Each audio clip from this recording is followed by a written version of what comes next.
Sign this, please. Wait, what's going on? What my husband casually handed me was a divorce form. What do you mean, what's going on? Just look at this paper.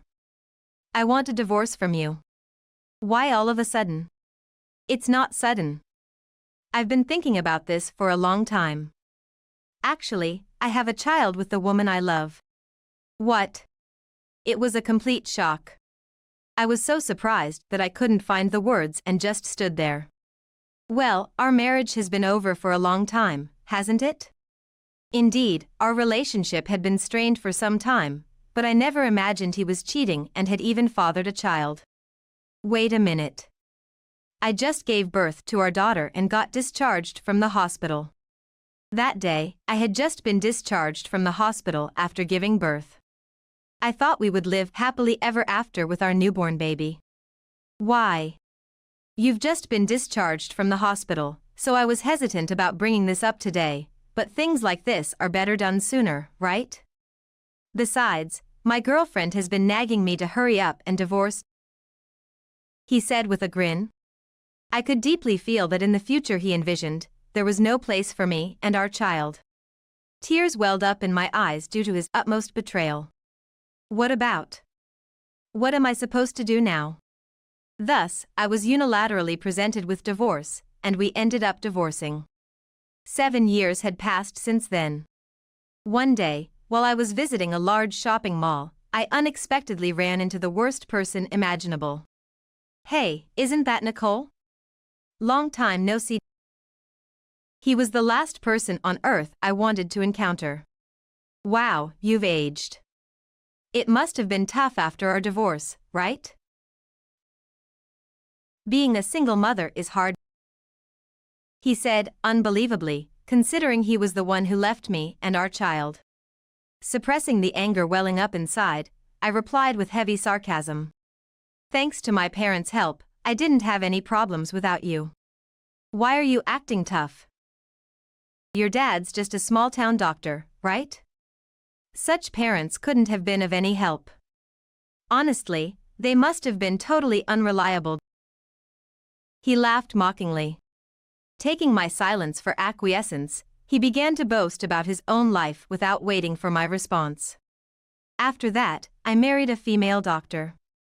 You, just a part-timer, and I are worlds apart. My wife is competent, 10 years younger than me, wealthy, and ensures a worry-free life for me. Isn't it great? Sorry for being the only happy one here. He laughed in a very vulgar manner, looking down on me. Oh. Which hospital does your wife work at? Why? Interested? Thompson Hospital. It's a famous general hospital that just opened in this area. Even you, working as a part-time nurse, should have heard of it, right? Thompson Hospital. Huh. I couldn't help but smile as he talked proudly. I knew that hospital very well. I deeply felt the irony of fate. That hospital. Of course, I know it. Because. As the truth dawned on him, my ex-husband's face turned pale rapidly. My name is Nicole.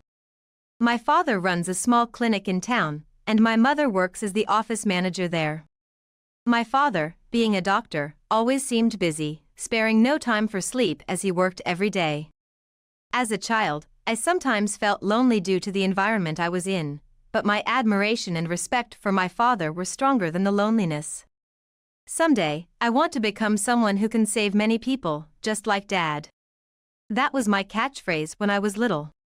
As I grew up, I didn't become a doctor like my father, but I started working as a nurse. However, the job was more physically demanding than I had imagined, and I was exhausted every day. Can I keep up the good work as a nurse? Can I become a cool adult like my father? I was filled with anxiety and impatience every day. It was during such times that I met Ryan, who would later become my husband. Ryan was 5 years older than me and owned the cafe closest to the hospital where I worked. The beginning was when Ryan talked to me as I sat with a gloomy face during my lunch break, sighing with the same coffee in my hand every day. Hey, miss. I don't know what's going on, but drink this and cheer up a bit. What he offered me was a coffee with cute rabbit art. This. It's on the house. Come on, smile. Ryan smiled so brightly. Seeing him like that, I naturally smiled back. After that, I became very curious about Ryan, and I found myself watching him every time I went to the cafe. About 3 months after meeting Ryan, I took the initiative to ask for his contact information, and our relationship developed into dating. Then, 2 years later, he proposed. On the day Ryan came to ask for my hand in marriage, he said to my parents, "I will definitely make Nicole happy. So, please be at ease." He looked so reliable, and I fell for him all over again. My parents, seeing Ryan, said, "Thank you. Please take good care of Nicole. Both of you be happy. We're supporting you." With tears in their eyes, genuinely happy about our marriage. Then, on another day, we went to greet Ryan's parents. "Ryan may seem unreliable at times, but please take care of him. If Ryan ever does anything wrong, come tell me right away.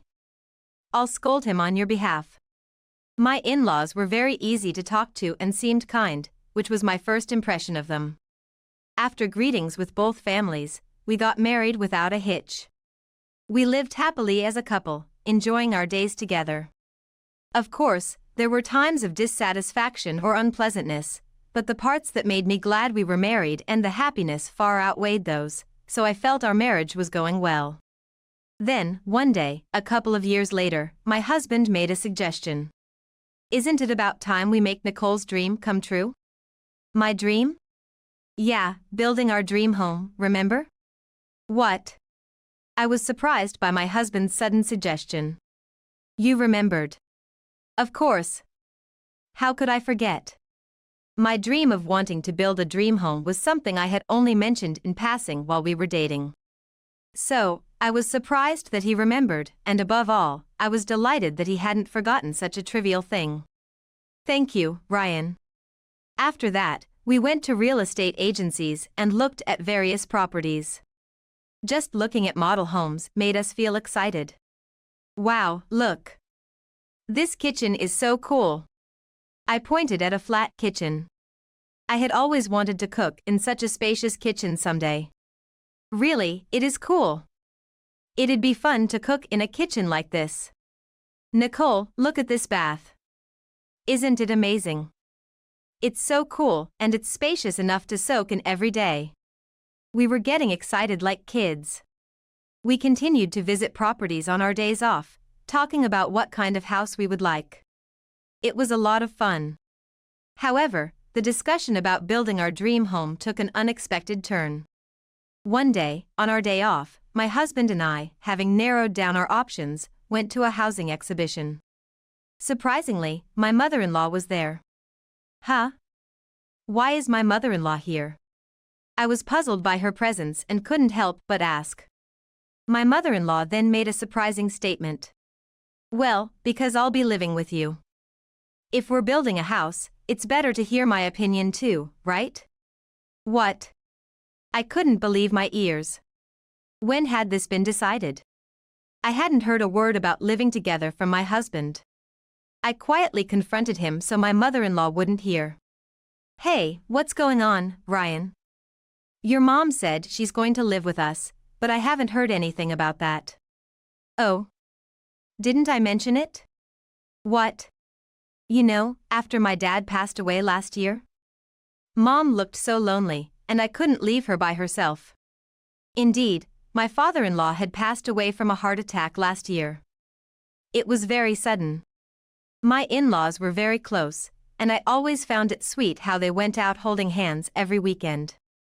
After my father-in-law's sudden death, my mother-in-law was deeply saddened, and both my husband and I were worried about her, but I had no idea they were considering living together.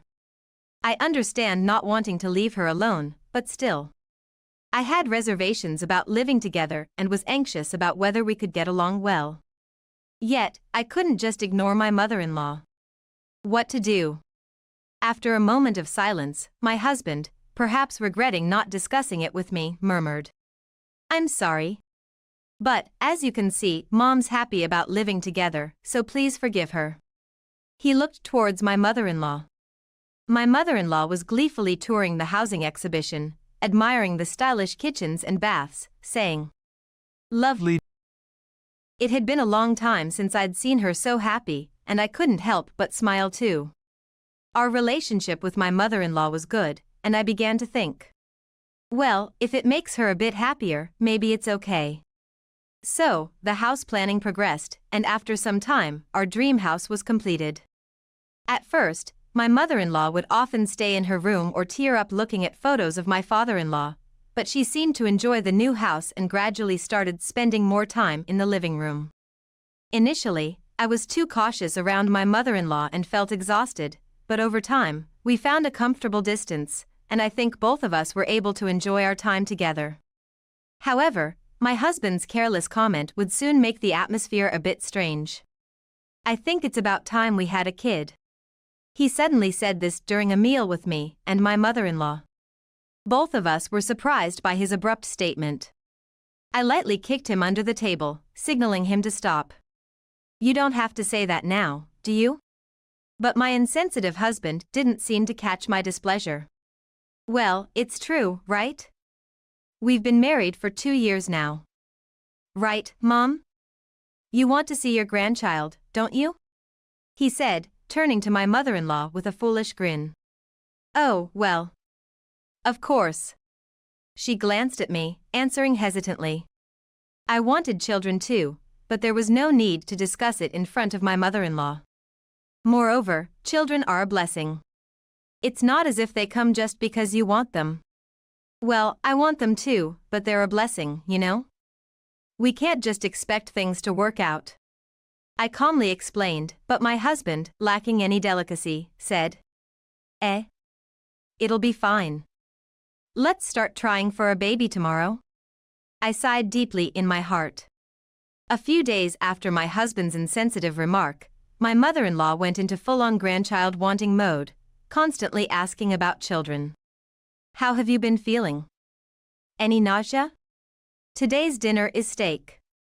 It's supposed to be good for your energy. We splurged, so eat up and give it your all tonight." And so on. It turned out that lack of delicacy wasn't exclusive to my husband but my mother-in-law as well. Thus, my mother-in-law's pressuring for us to have a baby increased. However, getting pregnant can be difficult, and it's common not to conceive right away when you want to. Months passed without any signs of pregnancy for me. A year later, our relationship began to strain. "Why aren't you getting pregnant? Is there something wrong with you? Don't just blame me. It could be your fault too." Arguments became more frequent, fueled by such exchanges. My mother-in-law even joined in. "Nicole, maybe it's because you're always cold? Warm up more." It was too much to bear. Realizing this couldn't continue, I thought hard and then seriously suggested to my husband, "Hey, we've been stressing each other out about trying to conceive lately, right? So, how about we get some fertility treatments? Let's get tested." I was worried he might react poorly, but it seemed he had been thinking about it too. After some thought, he agreed. "Yeah, let's do that." The following week, we went to a fertility clinic for tests. A few days later, the test results showed that both of us were normal.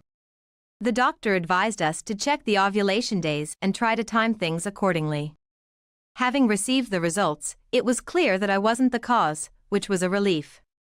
My mother-in-law and husband stopped blaming me persistently, and I was glad we went through with the testing. Additionally, the reduction in stress after receiving the results might have helped because, despite previously struggling to conceive, I found out I was pregnant 2 months later when my period was late. My mother-in-law was truly happy about my pregnancy, saying, "Leave the housework to me. Nicole, just relax and focus on giving birth to a healthy baby." She started helping around the house more than ever, returning to her kind self. But the change wasn't just with my mother-in-law. My husband's attitude changed too, but for the worse. At first, he was happy about the pregnancy, but gradually, he began to treat me coldly. Damn, we have the mortgage, and without your salary, we're strapped for cash. He complained more about money. As a nurse, I had a decent salary, but going on maternity leave reduced our income. I considered delaying maternity leave, but my mother-in-law advised, "You're doing physical work, so it's better to take maternity leave early to avoid any risks." I took her advice early, but my husband didn't seem to like it. "You could have worked longer. You took maternity leave too early. It couldn't be helped. Your mother was worried, and we can manage on your salary alone if we don't splurge. We shouldn't be struggling that much, right? Ah, women have it so good. Get pregnant and dump all the work on the man."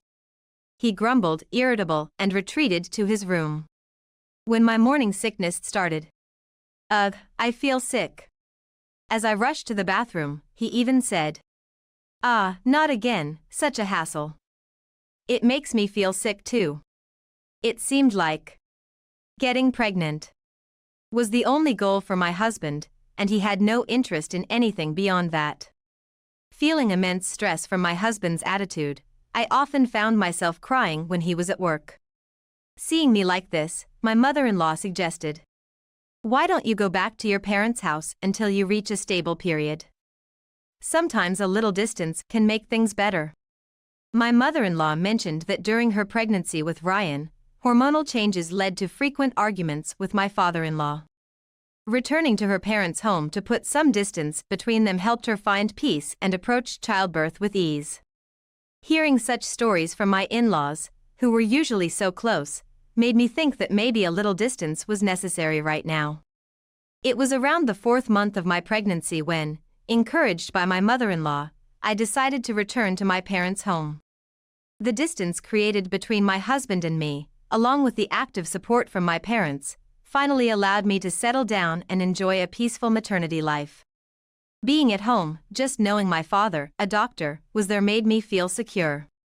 Meanwhile, taking advantage of my absence, my husband began to live more freely, coming home late from work or not coming home at all, as I was informed by my mother-in-law over the phone. I thought, how can he not even show his face once, knowing he has a child on the way? Since returning to my parents' house, my husband hadn't visited once. Apart from administrative matters, he didn't contact me at all. It was natural to feel angry at him. The small cracks in our relationship that had started before I returned home gradually widened. As I entered my final month of pregnancy, I asked my husband if he would be present at the birth. He quickly refused. "What? No way. I can't deal with blood." I was more astonished than angry at his response. When labor started, my parents took me to the hospital and I gave birth to a beautiful girl without him. A week later, upon our safe discharge, it was time to return to the house I shared with my husband and mother-in-law. The atmosphere at home felt slightly different. "Thank you so much for everything, Mother. Welcome back. Congratulations on your childbirth. I'll take care of the house, so you just relax," she said, seemingly sad. Wondering, I thanked her and sat on the sofa, holding my daughter. That night, past 10 p.m., my husband hadn't returned home. I had hoped to mend our relationship for our child's sake, but it seemed he had no such intentions. I'll be heading to bed now. Ryan's been busy with work, so it looks like he'll be late again tonight. You must be tired from the discharge, so go ahead and sleep first," my mother-in-law said, looking sadly resigned as she returned to her room. After midnight, I heard the front door open. "I'm home." He immediately went upstairs to the bedroom. "Welcome back. It's late. Our daughter is sleeping, so please be quiet." He glared at me. As noisy as ever, even after I've been away for so long. "Can't help it. She just fell asleep." "Humph. Well, I have something to tell you." He rummaged through his bag and handed me a piece of paper. "Sign this, please." Shocked, I looked at the paper. Wait a minute. What's going on? It was a divorce form. What do you mean, what's going on? Just look at this paper. I want a divorce from you. Why all of a sudden? It's not sudden. I've been thinking about this for a long time. Actually, I have a child with the woman I love. What? It was a complete shock. I was so surprised that I couldn't find the words and just stood there. Well, our marriage has been over for a long time, hasn't it? Indeed, our relationship had been strained for some time, but I never imagined he was cheating and had fathered a child. Wait a minute. I just gave birth to our daughter and got discharged from the hospital. I thought we would all be happy together. You've just been discharged from the hospital, so I was hesitant about bringing this up today, but things like this are better done sooner, right? Besides, my girlfriend has been nagging me to hurry up and divorce, he said with a grin. I could deeply feel that in the future he envisioned, there was no place for me and our child. Tears welled up in my eyes due to his utmost betrayal. What about your mother? How are you going to explain this to her? Oh, my mom? She agrees with the divorce. When I talked to her about my girlfriend, she said she's better than you. What? I swallowed hard. So, that's what it was. That explains the awkward reaction from my mother-in-law. That's the situation. So, please leave this house. It's under my name, after all. You should go back to your parents' house by tomorrow. I've already told my mom you'll be leaving tomorrow. What are you planning to do with this child? It's your child, you know. Ah, right. The child. But I already have another child now, so you raise this one. I'll get in touch about child support and compensation later. Can we end this talk now? I'm busy. Saying this, he began to hastily pack my belongings into trash bags and placed them by the entrance, indicating that I should leave. Thus, I was unilaterally presented with divorce, and we ended up divorcing. Later, through a lawyer, we discussed compensation with my husband.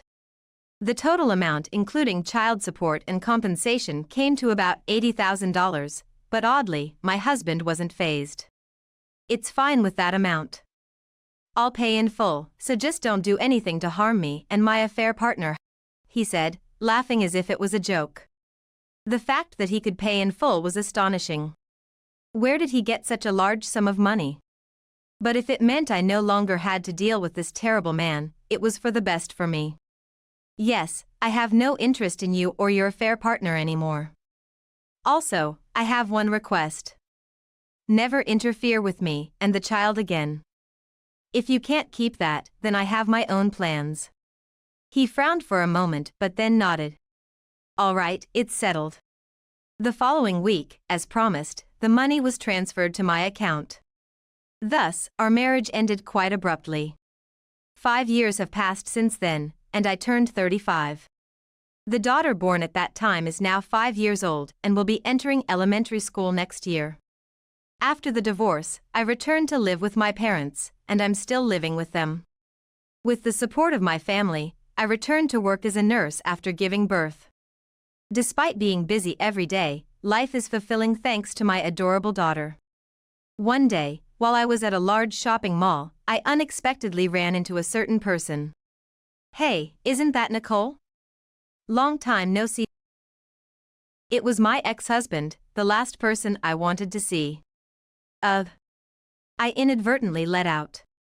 What's with that ugh? Man, you've aged. Anyway, what have you been up to since our divorce? Must have been tough. Being a single mother is hard, he said, as if it was someone else's problem. I thought. You're the one who abandoned me and our child. I desperately suppressed the rising anger and sarcastically replied. Thanks to my parents' help, I didn't have any problems without you. Why are you pretending to be strong? Your dad's just a small-town doctor, right? And your mom's the office manager? Such parents couldn't have been of any help. Honestly, they must have been totally unreliable. He laughed mockingly. I felt my fists trembling with rage, wanting to punch this awful man, but I knew that wouldn't change the past. As I remained silent, flooded with unpleasant memories, he took advantage of my silence to start bragging about himself. After that, I married a female doctor. Pretty great, right? A doctor. Her dad's a real estate tycoon, and they're wealthy. So, her background. I finally understood why he could pay a substantial amount for compensation and child support during our divorce. Perhaps the father of his affair partner had covered the costs after finding out about their affair. I see. That must be nice for you. That's why I could pay off the money quickly. My affair partner being wealthy made my mom agree to the remarriage right away. So, that was it. Not only was I puzzled why my mother-in-law forgave his affair, but it seemed she was dazzled by the money as well. Anyway, you're just a part-timer now, right? My wife, a doctor, and you're worlds apart. She's skilled, 10 years younger than me, wealthy, and ensures a worry-free life. Isn't it great? Sorry for being the only happy one here. He laughed obnoxiously from a position of superiority. Oh. Which hospital does your wife work at? Why? Interested? Thompson Hospital. It's a famous general hospital that recently opened in this area. Even you, working as a part-time nurse, should have heard of it, right? Thompson Hospital. Huh. I couldn't help but smile as he bragged. I knew that hospital very well. Oh, Thompson Hospital. Your wife works at my father's hospital. Huh? But I thought your dad was just a small-town doctor. A few years ago, with some encouragement from acquaintances, he opened it. Remember my maiden name?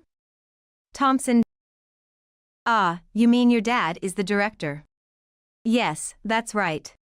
I had no idea. My wife transferred there recently, but I never thought such a big hospital's director would be your dad. But one thing puzzled me. You said your wife recently transferred to Thompson Hospital? Yeah. I wonder. Is your wife's name by any chance Amy Smith? How do you know my wife's name? Indeed.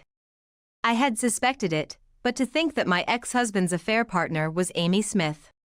With Smith being a common surname in the US, I hadn't realized until now. Fate is indeed ironic. I had no lingering feelings or hatred towards my ex-husband anymore, but I thought it was time for some payback for the betrayal I experienced back then. I decided to reveal the truth about my ex-husband's wife, Amy Smith. I'm working at Thompson Hospital now, so I know about Mrs. Smith. She transferred here a year ago after causing a scandal with a married patient at another hospital. Scandal? With a married man. Oh, you didn't know? Sorry. It was quite a famous story at our hospital. Before transferring, she was caught having an affair with a patient in his early 20s, and the patient's wife stormed into the hospital yelling. They settled it with a settlement, so I guess you hadn't heard. No way. Amy had an affair?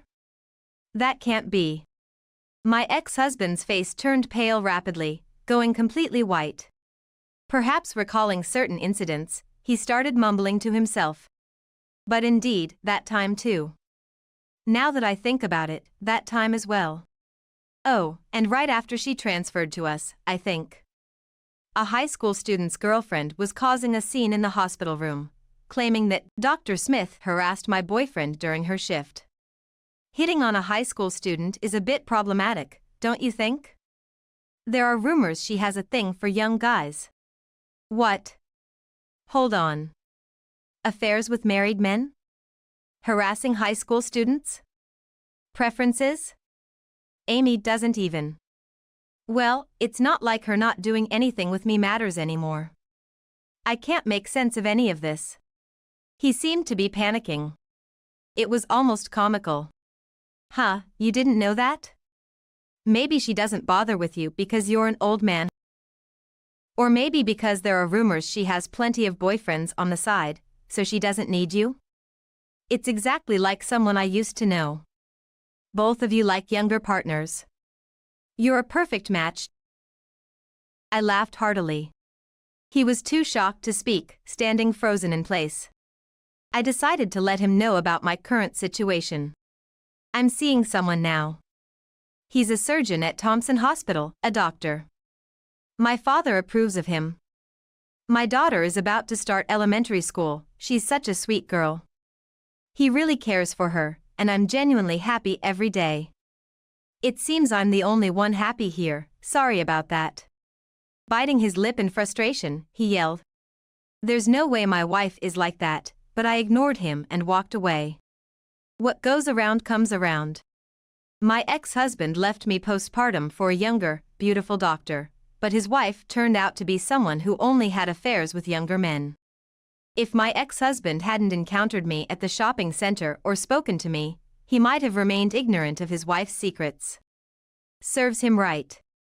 2 months later, although Amy didn't lose her medical license, she was transferred again due to multiple harassment allegations involving young patients.